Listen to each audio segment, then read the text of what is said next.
ننګرهار لالپورې ولسوالۍ کې د دوه ورونو راجولي او تاجنبي ترمنځ رامنځته شوې یو کلنه دښمني د ننګرهار قبایلو قومونو ریاست ولسوالۍ مسؤلینو علماو قومي مخورو په منځګړیتوب حل او سوله وشوه.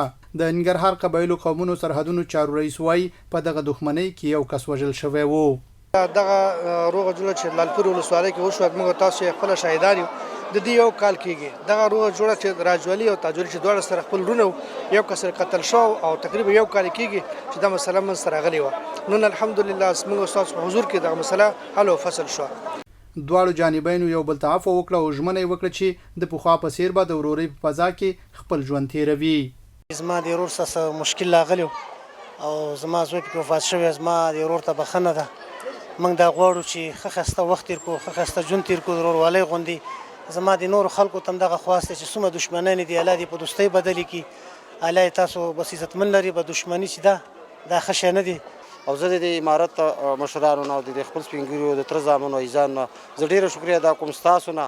دا کوم خلک چې راغلي دي خدای دې خوشحاله ساتي او خدای دې هر قدم په تله د نیکۍ کې واچوي. ورور نه دومره مننه کوم لکه دا و اسمان او ځمکې بس چې هغه د الله په دغه کې نه دومره مننه ترې کوم. الله دې خوشحاله کړي، الله دې عزتمن کړي. موږ ته یې په وکړه، موږ نه بد شوي، موږ خپل ځان نه په خپله لاس کړ کړي. دا ښه کار نه یې دښمني او هر سړی دې دې نه ځان وساتي.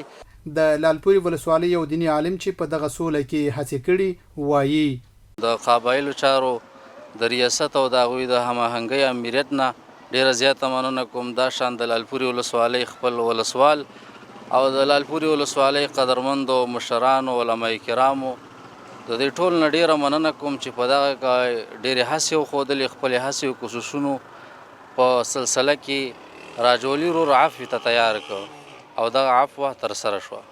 د ننګرهار قبایلو ریاست د مسؤلینو په وینا چې اسلامي امارت له واکمنېدو راهیسې په دې ولایت کې نږدې 2000 لوی او وړې روغې جوړې کړي.